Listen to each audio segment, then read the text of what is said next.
पिछली कक्षा में हमने दो चरों वाला रैखिक समीकरण के हल की विधियों के बारे में जाना था कि इनकी दो विधियां होती हैं, एक आलेखी विधि और दूसरा बीजीय विधियां। बीजीय विधियों के अंतर्गत विलोपन, प्रतिस्थापन, व्रजगुणन ये तीन नाम बताया गया था। आज हम सीखेंगे विलोपन विधि द्वारा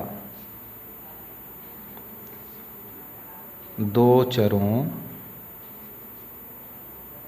वाले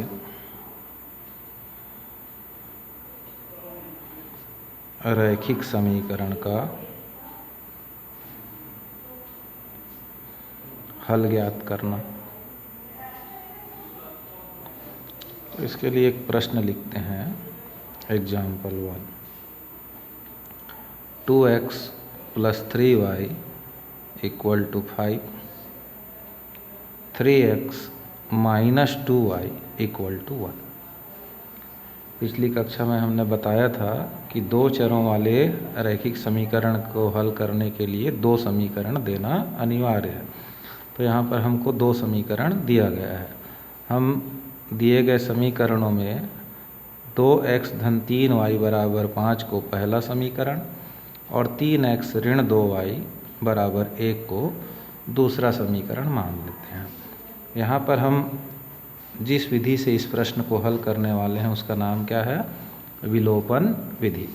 विलोपन विधि में करना ये होता है कि यहाँ दो चर x और y है, इसमें से किसी एक चर को विलोपित करना है। हम चाहे तो x को विलोपित कर सकते हैं या y को, नियमानुसार। तो यहाँ पर हम y को विलोपित करेंगे। y को विलोपित करने के लिए करना क्या है? जैसे पहले समीकरण में हम ध्यान से देखते हैं तो y के साथ गुणांक क्या है? 3। तो इस 3 का गुणा समीकरण 2 में हम करा दें और समीकरण 2 में y का गुणा क्या है? 2। तो इस 2 का गुणा समीकरण 1 में कर दें। ऐसा करने से होगा क्या? तो देखते हैं। पहले यहाँ लिख लें, समीकरण 1 में 2 का गुणा और समीकरण 2 में 3 का गुणा करने पर। तो करते हैं। 2 दूनी 4x धन 2 तिया 6y और 2 पंचे 10। अब समीकरण 2 में 3 का गुणा करेंगे तो 3 का गुणा 3 तिया 9, 3 दूनी 6y और 3 एकम 3। इस प्रकार से गुणा करने के उपरांत क्या होगा देखते हैं। y को विलोपित करने के लिए ऐसा किया गया। तो यहाँ देखेंगे, अब जो नया समीकरण हमको मिला है उसमें दोनों में ही y का गुणांक 6 है, परंतु चिन्ह अलग अलग है। जब चिन्ह अलग अलग हो और गुणांक बराबर कर चुके हों तो समीकरण को जोड़ देना है, प्राप्त दोनों समीकरणों को जोड़ने पर। तो यहाँ लिख लेंगे जोड़ने पर। अब जोड़ेंगे तो 9 4 13x हुआ, धन 6 ऋण 6 ये कैंसिल हो जाएगा, बराबर के स्थान पर बराबर लिख लेंगे, 10 3 13 हो गया। अब हमारे पास इक्वेशन आ गया 13x = 13। तो चूँकि x का गुणा इधर x के साथ गुणा में 13 है तो पक्षांतर करने पर 13 भाग में चला जाएगा, इसलिए x बराबर हो जाएगा 13/13। 13 से 13 को कटाएंगे तो क्या मिलता है? x = 1। तो दिए गए समीकरण में दो चरों में से एक चर x का मान हमको प्राप्त हो गया, x = 1। अब दूसरे चर का मान प्राप्त करने के लिए इस प्राप्त मान को समीकरण 1 या 2 में रख सकते हैं।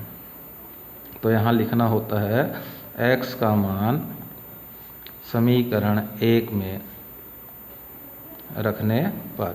समीकरण 1 क्या था? 2x - 3y = 5। तो 2x की जगह 1 धन 3y = 5।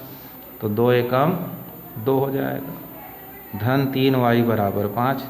इस 2 का पक्षांतर करेंगे तो इधर बचेगा 3y और 5, 2 का पक्षांतर करने पर उधर जाके हुआ ऋण 2। 3y = 5 में से 2 गया 3 आ जाएगा। इस 3 को भाग वाले स्थान पर पहुंचा देंगे तो 3/3 बराबर 1। तो इस प्रकार से x बराबर 1 और y बराबर 1 दिए गए प्रश्न का हल हो जाएगा। ठीक, तो एक बार पुनः दोहराने की आवश्यकता नहीं है, एक और उदाहरण लेते हैं, उसके माध्यम से यह विधि स्पष्ट हो जाएगी। तो अगला उदाहरण लेते हैं, 7x ऋण 5y बराबर 9, 3x ऋण 2y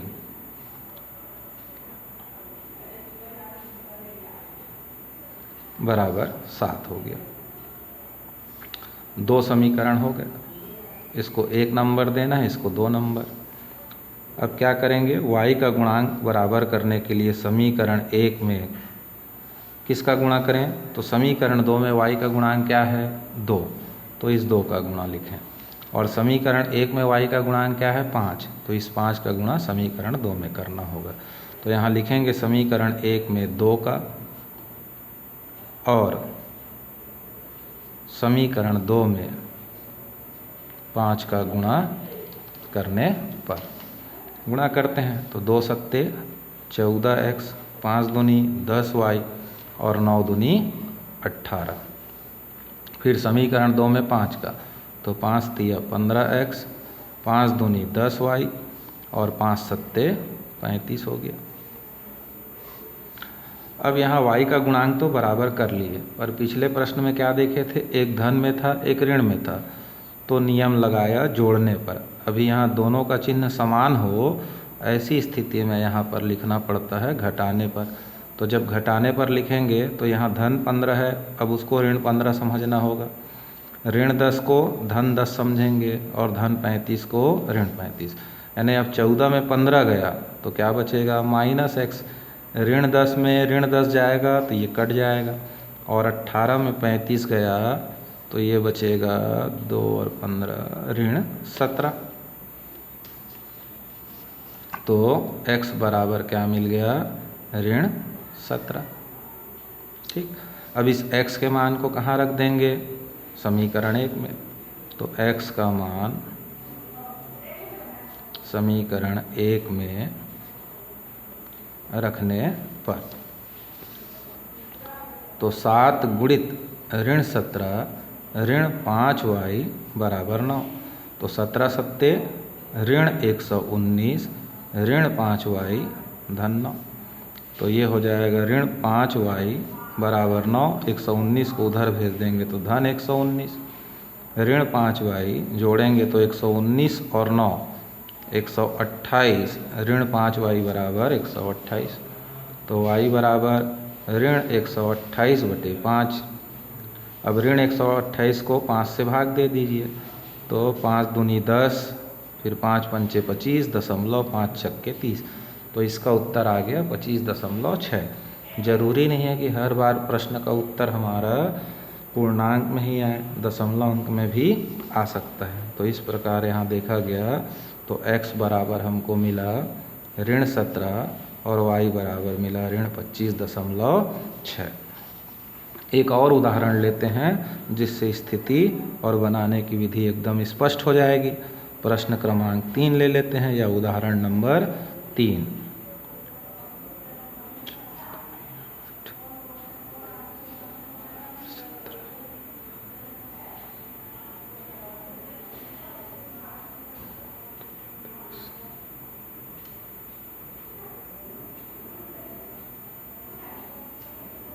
जी, 4x धन 3y बराबर 17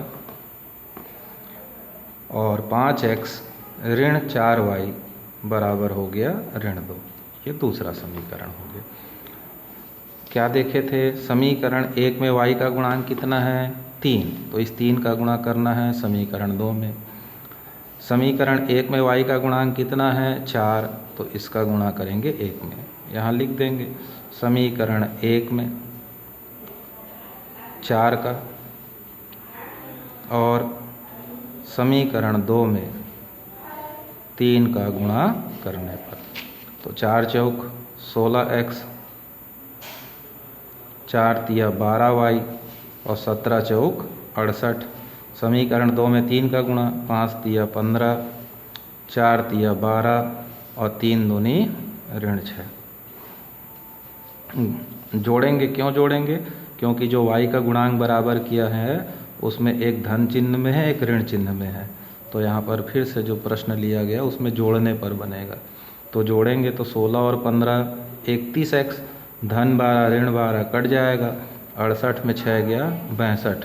तो x बराबर 62/31, 31 एकम 31, 31 दूनी 62। तो x का मान क्या मिल जाएगा? 2। इस x के मान को कहाँ रखेंगे? समीकरण 1 में। तो x का मान समीकरण 1 में रखने पर, तो 4 गुणित 2 धन 3y बराबर था 17। तो अब 4 दूनी हो जाएगा 8, धन 3y बराबर 17। तो 3y बराबर 17, 8 का पक्षांतर करने से ऋण 8 हो जाएगा। 17 में 8 गया 9, y बराबर 9/3, 3 से 9 को भाग दिए तो 3 आया। तो x बराबर 3 और y बराबर 3, इसका आंसर हो गया। 3 उदाहरणों को देखने के बाद आपको स्थिति लगभग स्पष्ट हो गई होगी। अब मैं नीचे कुछ 2 उदाहरण आपको देता हूँ जिसको आप हल करके देखेंगे। तो नीचे लिखे इन 2 प्रश्नों को आप घर पर हल करके देखिए। विलोपन विधि द्वारा हल कीजिए। पहला इक्वेशन है 7x धन 3y बराबर 17, 4x ऋण 3y बराबर 6।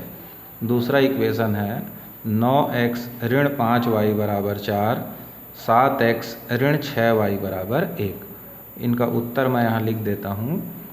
पहले प्रश्न के लिए x का मान 2 और y का मान 1 प्राप्त होगा, और दूसरे प्रश्न में x का मान 1 प्राप्त होगा और y का भी मान 1 प्राप्त होगा। अगले क्लास में हम प्रतिस्थापन विधि का अध्ययन करेंगे।